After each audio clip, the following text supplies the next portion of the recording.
Eh bien bonjour et bienvenue une nouvelle fois sur l'espace dédié au site mécaniqueuniverselle.net. Le site qui vise à démontrer que l'humanité dans sa totalité évolue sans le savoir vers son ultime perfection. Nous construisons, l'ensemble humain construit, sans le savoir, le paradis pour nos futurs descendants. Alors, évidemment, il faudra quelques siècles encore d'évolution, mais la plus grande partie du chemin, selon moi, a été réalisée vers ce but, vers ce... Après, c'est pas... L'humanité continue après cela, à mon sens. Mais simplement, c'est une sorte de but c'est une sorte de finalité que l'humanité cherche à atteindre. Mais en fait, c'est un peu la finalité qu'un être humain cherche à atteindre, au fond. Euh, un artiste cherche à atteindre le niveau le plus haut de son art. Un musicien, le niveau le plus haut de son art, etc., etc. Voilà. Et un être humain cherche à atteindre le point zénith de euh, son acmé, en somme, dont parlaient les Grecs, le point le plus haut qu'il puisse atteindre dans de son état. Ça peut être c'est la sagesse, c'est un état de sérénité, c'est un état de plénitude, un état où il maîtrise entièrement son art d'être un être humain, d'être en vie, voilà, de participer à la vie. Eh bien, c'est pareil pour l'humanité. L'humanité, elle cherche à atteindre, parce qu'en fait, l'humanité, c'est la totalité des êtres humains. Donc, si chaque être humain cherche à atteindre le bonheur, par exemple, dont parlent les Grecs, chaque être humain cherche à atteindre le souverain bien, le bonheur, le bien suprême, eh bien, par déclinaison, l'humanité, dans sa totalité, cherche à atteindre cette même chose. Et en fait, c'est ce qu'elle cherche à atteindre, c'est ce que nous construisons sans le savoir, et c'est ce que l'humanité atteindra. Dans quelques siècles, il faudra encore 2, 3, 4, peut-être 10 siècles. Mais peu importe, l'humanité, elle a le temps dans son évolution. Voilà pour l'introduction. C'est le plus important euh, de ces vidéos, en fait. Voilà. L'important, c'est de prendre conscience que l'humanité a un sens, un but, selon mon analyse, mais c'est pas... Voilà, les religions parlent de ça, les philosophes du 19e siècle, beaucoup de philosophes du 19e siècle pensaient que le progrès amenait l'humanité vers une sorte d'acmé, comme ça, etc. Voilà, donc c'est pas nouveau. Alors, pour démontrer cette théorie, je m'appuie sur des audios parfois que j'écoute, et bien là, j'ai entamé une réflexion à partir d'une émission de France Culture liée à la philosophie, et qui est consacrée en 4 épisodes à Saint-Augustin. C'est le premier épisode et c'est la 3e vidéo, la 4e. Je lance, je découvre en même temps, et éventuellement je fais des digressions, je commente, ça me sert un peu d'alibi pour pouvoir démontrer la théorie dont je viens de parler et que j'essaie de défendre. Allons-y. Qui attache les lecteurs aux confessions. Alors...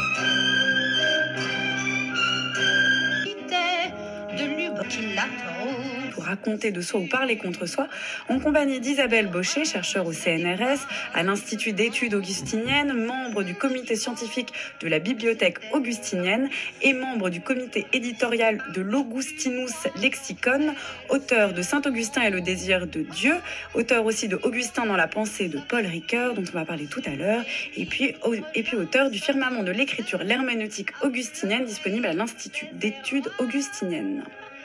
Ce qu'il gagna, je pourrais vous le dire, mais je me tais par respect pour les mœurs.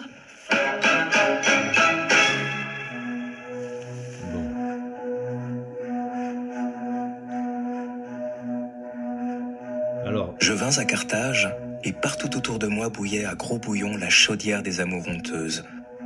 Je n'aimais pas encore, et j'aimais à aimer. Dévoré du désir secret de l'amour, je m'en voulais de ne l'être pas plus encore.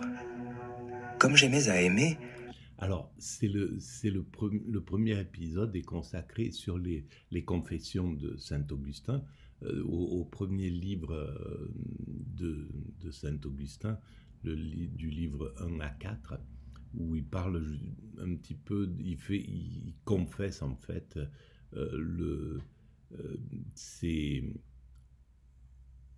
son enfance, comment il appréhendait la vie, etc. Donc c'est une analyse psychologique de lui-même, et c'est quelque chose de grandiose pour l'histoire de la philosophie, ce qu'a apporté Saint Augustin, né en Algérie actuelle.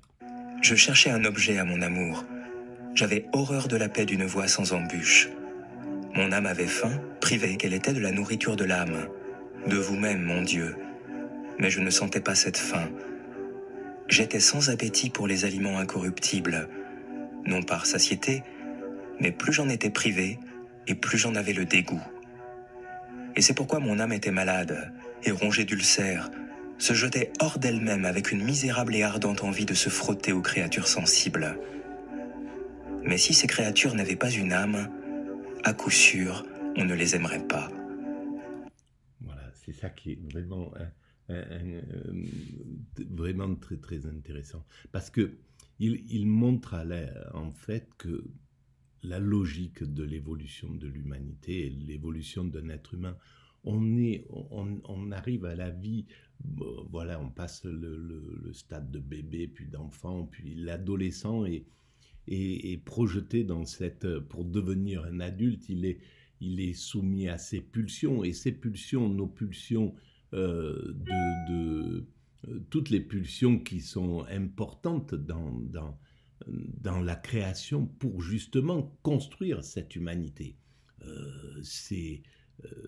Voilà, l'ambition, l'envie de faire fortune, l'envie d'avoir du pouvoir, l'envie de découvrir le monde, l'envie de comprendre les mystères du plaisir sexuel, etc.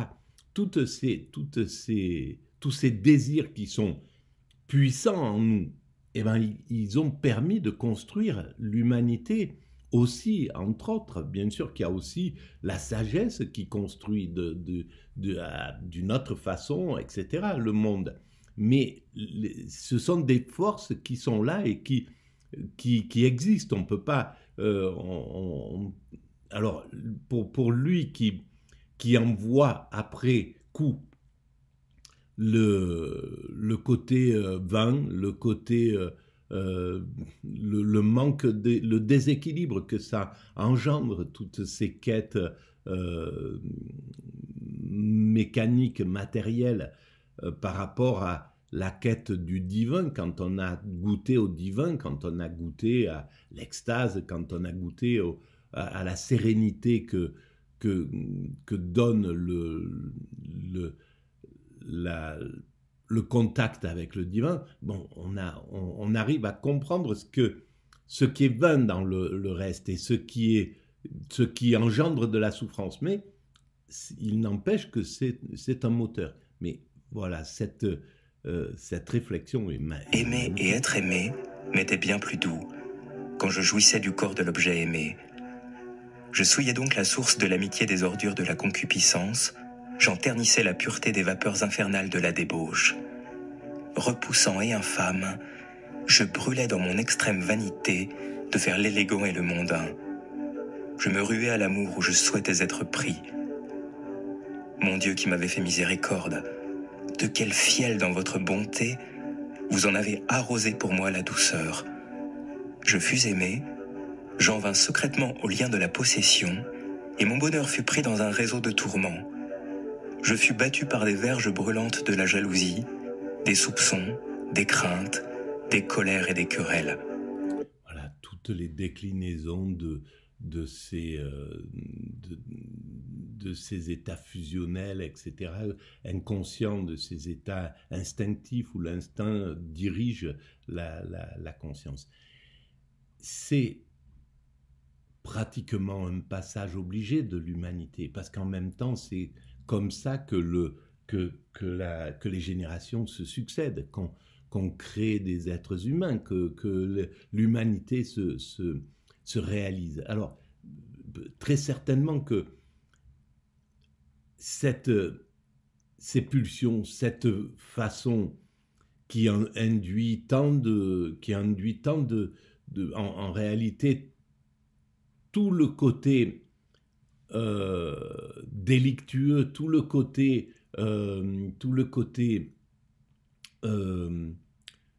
violent de l'humanité, tout le côté injuste, tout ce qui fait que l'humanité n'est pas tranquille, qu'elle est dans l'intranquillité, est lié à ces pulsions de domination, ces pulsions toutes ces pulsions basiques qui sont mal exploitées en réalité. Et là, on voit, j'ai écouté une émission hier sur un des affres du néolibéralisme quand il a pris le pouvoir dans les années 80, quand il a réussi à flinguer son concurrent qui était le communisme et qui lui servait de garde-fou. Le capitalisme à ce moment-là devait se tenir à peu près correctement, essayer de maîtriser un peu justement ses pulsions. Et ben quand il a réussi à éliminer ce concurrent, donc le communisme et son garde-fou, eh bien il est tombé dans tous les excès, dans les excès du capitalisme.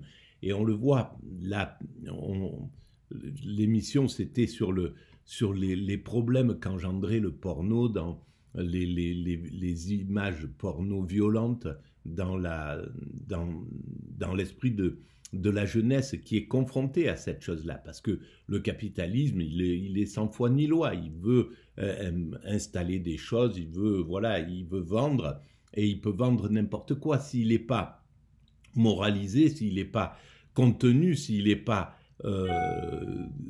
géré par des États forts, par un système fort qui peut le maîtriser, ben il avance.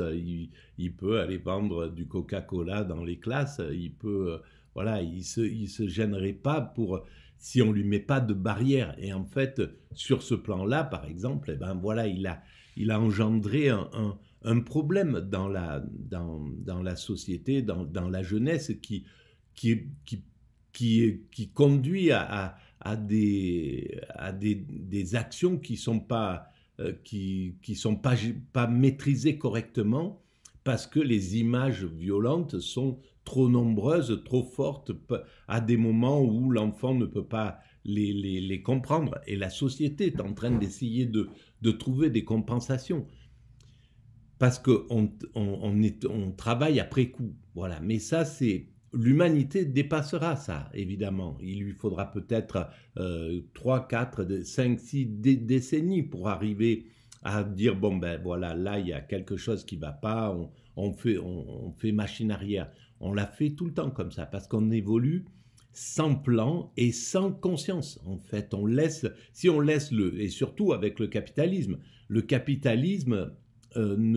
n'évolue pas avec la conscience, il évolue avec les tentatives, échecs, erreurs, échecs, rectification, il passe là, tentative, échec, erreur et rectification, il évolue comme ça, à tâtons en réalité. Et parce que la conscience, elle est du côté du spirituel, elle est du côté des systèmes de valeurs. Là, c'est pas le cas. Et donc, ben voilà, mais en même temps, c'est une façon dont l'humanité se construit.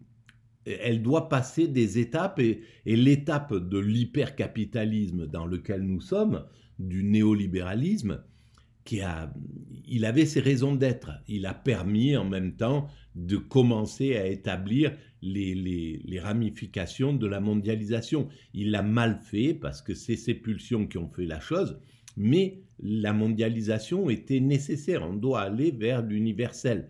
Donc un système universel, un système où où les communications sont complètement établies, où on peut complètement communiquer de tous les côtés, se rencontrer, enfin bref, on doit atteindre dans l'avenir, dans cette avancée vers la perfection, on atteindra un moment où on accédera à l'universalité absolue, c'est-à-dire la fin des frontières, la fin, etc. Un système qui gère de quoi nourrir l'ensemble de la planète, où il n'y aura plus de problèmes avec ça, plus de problèmes pour se loger, plus de problèmes pour être... Voilà, les choses basiques seront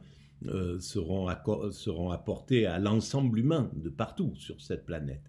Et donc pour ça, il faut que les choses soient connectées, interconnectées. Et on va vers ça, quoi qu'il arrive. Ça prend du temps parce que c'est l'inconscient qui a géré cette chose-là. Mais on ne pouvait pas passer autrement. Ce n'était pas le spirituel qui pouvait commencer à unifier l'humanité, ce n'était pas le politique qui pouvait unifier l'humanité, ça pouvait être que le marché. Le marché qui est sans état d'âme. C'est le même, les marchands occidentaux sont les mêmes que les marchands chinois, que les marchands africains, que les marchands sud-américains, etc. Américains. C'est pareil. Donc, il n'y a pas de différence, alors qu'il y aurait des différences entre la spiritualité occidentale, la spiritualité asiatique, etc. Chacune disant non, mais c'est nous qui avons la vérité. Voilà. Donc il fallait quelque chose de neutre qui fasse cette chose-là. Mais simplement, bon, ça s'est fait comme ça devait se faire. Les confessions, c'est une histoire d'amour. C'est une histoire d'amour, une histoire d'une rencontre. Confessio, en latin, ça veut dire pas seulement un aveu, mais bien sûr, il y a le côté aveu parce qu'il se regarde d'un tresse à l'œil, Augustin. Mais avant tout, la confessio, c'est la confessio laudis, c'est une confession de louange. Il loue Dieu, il le loue et il le remercie en même temps, il le chante. Pourquoi ? Eh bien parce qu'il lui dit « Mais enfin mon Dieu, qu'est-ce que vous avez bien pu me trouver étant donné que je me trouve moi-même parfaitement dégueulasse et vous m'avez aimé au moment même où je ne vous connaissais pas, où je ne me connaissais même pas moi-même. » Mais on peut se confesser que quand on a trouvé quelque chose de supérieur derrière, sinon on reste dans la mécanique du péché entre guillemets ou de la débauche de n'importe quel niveau, que ce soit alcool, sexe, ce qu'on veut. Donc on est dans ce cas-là, on n'a pas les moyens pour pouvoir se juger de ses actions. Il faut avoir trouvé quelque chose qui compense. Et là, c'est pour la plupart d'ailleurs, c'est le divin. Voilà, c'est dans les prisons, le nombre de gens qui vont faire une sorte de mea culpa et voir qu'ils se sont fourvoyés, c'est aussi parce qu'ils vont trouver quelque chose qui va compenser. Ça va être soit le divin, soit un sens à leur vie, à leur travail, à leur activité, etc. Et qui vont rentrer dans... Hier, je ne sais pas, j'ai écouté quelqu'un qui a passé une 20aine d'années en prison et qui, en sortant, a trouvé comme travail d'être éducateur pour des enfants qui étaient... pour des délinquants, des jeunes délinquants. Et bon, voilà, ça l'a complètement amené. Il faut qu'il y ait quelque chose de... Le bien l'emporte toujours sur le mal, quoi qu'il arrive, dans la réalité. Simplement, il faut pouvoir le toucher. Tant qu'on ne le touche pas, on reste dans ce truc et c'est ce que la vie nous réserve. Après, voilà, on est... moi, j'étais dans l'alcool, par exemple. Quand j'avais 20 ans, je ne pouvais pas en sortir, même si je réclamais d'en sortir, même si je sentais que c'était quelque chose qui ne m'allait pas du tout et j'étais mal avec ça, mais j'étais mieux que sans ça. Donc, j'avançais là et je ne trouvais pas d'autre voie. J'ai commencé à trouver d'autres voies quand j'ai rencontré la peinture. j'ai vu que je pouvais m'exprimer à travers ça, et donc là, ça a commencé à réduire la dépendance à l'alcool. L'art a commencé à prendre un petit peu sur ces choses-là, et quand j'ai rencontré la philosophie, chose pour laquelle j'étais, à mon sens, absolument fait, la philosophie spirituelle, et même la philosophie tout court, on va dire, quand j'ai rencontré la capacité d'exprimer des idées, de créer des concepts, d'imaginer, de laisser libre cours à ma pensée, à ma créativité, ben, je pouvais travailler 15 heures par jour sans aucune difficulté. J'étais complètement éclairé par ça. J'ai arrêté de fumer du jour au lendemain. Le jour où j'ai rencontré la philosophie, le lendemain, ou quelques jours après, j'ai arrêté de fumer parce que ça m'encombrait, je respirais plus, j'étais pas assez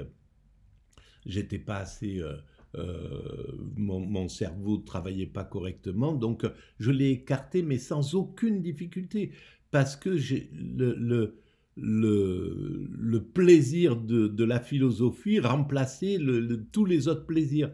Et j'ai commencé à gérer absolument l'alcool. D'abord, ça a commencé par être une gestion où je buvais, je prenais plus des mines, comme on pouvait dire à l'époque. Je prenais plus des cuites morbides qui étaient destinées à me tuer.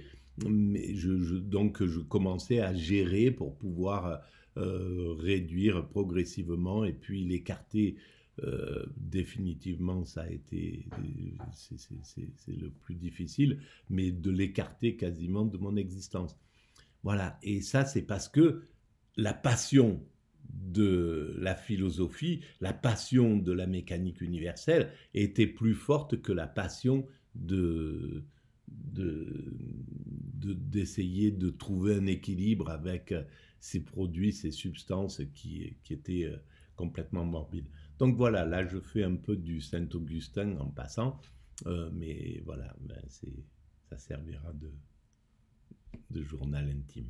Il y avait un vague type qui s'appelait Aurelius Augustinus et qui se livrait en réalité, on a parlé beaucoup des péchés d'Augustin. Il en remet un petit peu, mais il écrit ça quand il était évêque depuis déjà bien longtemps. Alors qu'il dit bien, j'étais comme tout le monde, quoi. Il était beaucoup plus porté là-dessus que pour payer ses impôts.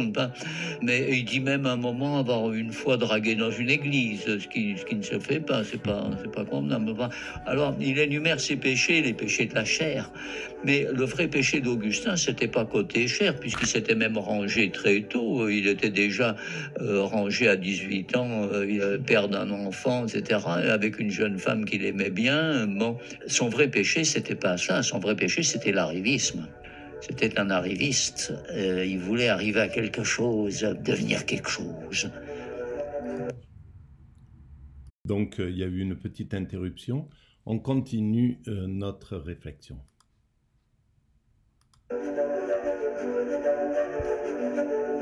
Isabelle Baucher, c'est la voix de Lucien Gerfagnon que l'on vient d'entendre. C'était en 2009 au micro de Raphaël Enthoven sur France Culture. Et donc dans cet extrait, on entend toute la malice de Lucien Gerfagnon rappeler ces événements de la vie de Saint-Augustin, ces événements dont on a aussi entendu un extrait. C'est le tout début du livre 3, dans lequel Saint-Augustin, il a une petite vingtaine à ce moment-là, entre 17 et 20 ans, arrive à Carthage et brûle d'envie de découvrir les plaisirs de l'amour, d'être aimé, de la possession. Il se rend compte très vite qu'il est tourmenté, mais par rapport à ce qu'on a dit juste avant, et par rapport à ce péché de chair et péché d'orgueil dont parle Lucien Gerfagnon, on peut se demander jusqu'où les confessions ne sont pas non plus un péché d'orgueil. Si finalement, avec les confessions, ça n'est pas là qu'il veut devenir quelqu'un, en fait. En montrant qu'il a péché auparavant, finalement, n'est-ce pas là qu'il atteint ce qu'il doit être, qu'il devient une personne au sens plein, qu'il accepte ce qu'il est avec tous les défauts qu'il a et toutes les fautes qu'il a pu commettre. Est-ce que ça n'est pas là le péché d'orgueil Mais alors c'est le péché d'orgueil de chaque être humain tant qu'on n'a pas atteint l'extase et la sainteté absolue, l'état de sagesse totale, parce que sinon tout le reste est fait pour il y a toujours quelque chose en dessous, mais c'est valable pour Sœur Emmanuel, pour Sœur Teresa, pour Martin Luther King. Voilà, on n'ose plus parler de l'abbé Pierre, mais voilà, ou de... Bon, c'est clair qu'il y a quelque chose derrière, mais c'est valable pour chaque être humain. Et bien entendu qu'on peut, on peut lui... Mais en tout cas, ce qu'il a réussi, c'est... Ce qui sort de ça, c'est son œuvre, c'est l'œuvre. C'est l'œuvre qui est là, même si la motivation, elle est bassement humaine, elle est humaine, tout simplement. Mais c'est bien plus important ce qu'il fait dans en écrivant les confessions, plutôt que quand il agissait avant de rencontrer le spirituel et de devenir Saint-Augustin. Il devient effectivement Saint-Augustin avec sans doute cette volonté de convaincre mais bon, c'est le principe du Christ, c'est le principe de Moïse, c'est le principe de Bouddha, c'est le principe... Voilà, il y a pas...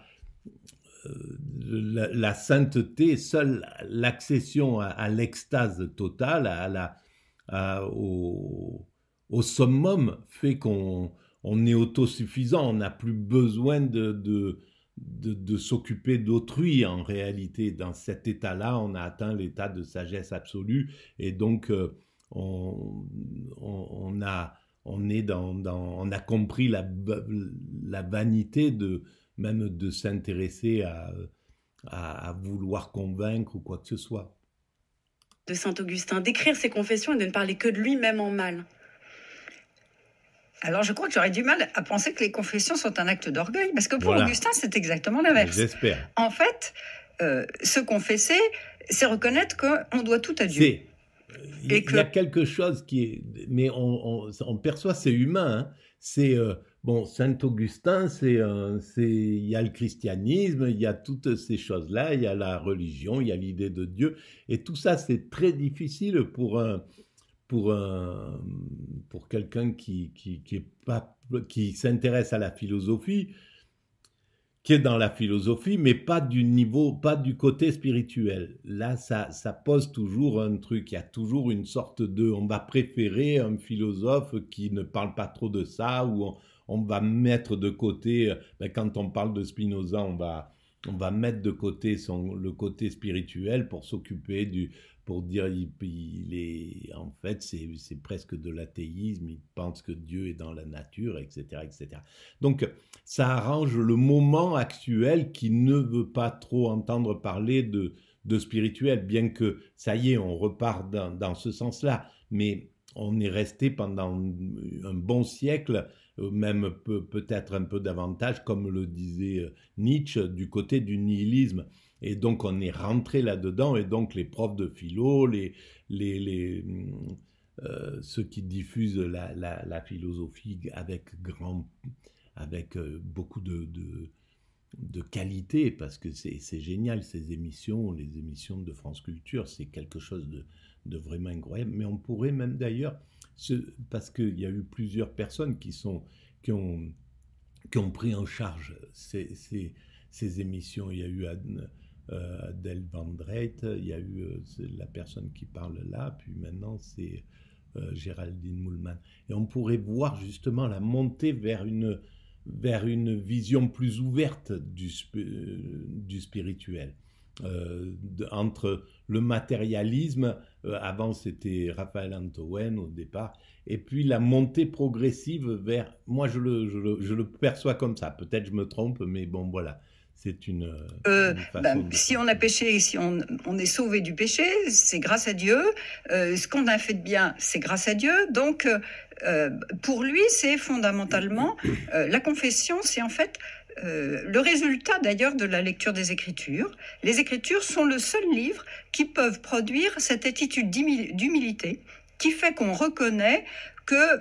on n'a rien par soi-même et que tout est donné. Bon, il y a un verset de l'Écriture qui revient comme une sorte de leitmotiv chez Augustin, c'est « Qu'as-tu que tu n'aies reçu ?» 1 Corinthiens 4, 7. « Qu'as-tu que tu n'aies reçu ?» Et C'est donc, magnifique. pour C'est moi, au magnifique. contraire, les confessions, c'est exactement l'antidote de l'orgueil, Bien sachant sûr. que l'orgueil est le péché par excellence, celui qui est le plus grave. Et donc, à la limite, les chutes, qu'il s'agisse du péché de la chair, de l'amour du théâtre et de toutes les bêtises qu'il a pu faire, en fait, je ne dis pas que ce n'est pas grave, Mais non, mais ça finalement, n'est les pas chutes sont grave. parfois salutaires. Mais bien Parce sûr. que précisément, elle commence à effriter l'orgueil, notre orgueil, quand on s'aperçoit on est tellement prisonnier de ces chutes qu'on ne peut plus s'en sortir soi-même. Et donc pour Augustin, il fait allusion dans le texte que nous avions lu tout à l'heure, c'est que ces quêtes d'amour étaient liées aussi, il connaissait la jalousie, les soupçons, les craintes, les colères, et enfin beaucoup de souffrances qui étaient liées à ça. Mais finalement, pour Augustin, c'est presque une bénédiction de connaître cela, parce que c'est ce par quoi Dieu va l'aider à ne pas en rester là. Finalement, en fait, les confessions, c'est d'un côté quelqu'un qui se raconte, qui ne parle que de lui, avec des lacunes, avec des chutes. Est-ce que c'est ça aussi, comment dire, la subjectivité qui apparaît dans les confessions, ou en tout cas la singularité de Saint-Augustin, c'est de prendre conscience qu'on est tout le temps un être imparfait, que l'on ne se souvient pas de tout, que l'on peut parler contre soi, qu'on n'est jamais seul, qu'on n'est jamais tout puissant, que l'on peut fauter. Est-ce que c'est ça aussi, est-ce que c'est quelque chose aussi de comment dire, un acte de modestie ou d'humilité? Je me rends compte que je suis maître de moi-même parce que je suis imparfait. Alors, effectivement, là, je suis d'accord tout à fait avec ce que vous venez de dire, au sens où, au fond, à travers les confessions, Augustin devient en quelque sorte pour lui-même une énigme. Enfin, il le dit en toutes lettres et à plusieurs reprises. Il est pour lui-même une énigme, il est pour lui-même un problème, et il se sait tout à fait imparfait, y compris aujourd'hui, enfin, y compris à l'époque où il rédige les confessions. La question de l'identité, c'est la question « qui suis-je » La question, c'est pas quoi, comment, pourquoi, c'est la question « qui ». Or, cette question, d'une certaine façon, est sans réponse. Je veux dire, sans réponse évidente, sans réponse, c'est aussi ce que les autres disent que je suis, ce que je crois que je suis. Et alors, pourquoi la fragilité de l'identité ? Je dirais pour 3 raisons. D'abord parce que... On va arrêter là pour cette vidéo, parce que voilà, il y a la première partie que je vais ajouter à celle-là. Si vous pensez qu'il y a un peu d'intérêt à ces vidéos pour l'ensemble humain, eh bien vous pouvez mettre des pouces, vous pouvez vous abonner, vous pouvez établir des liens avec vos propres espaces, vos propres sites, vos espaces YouTube.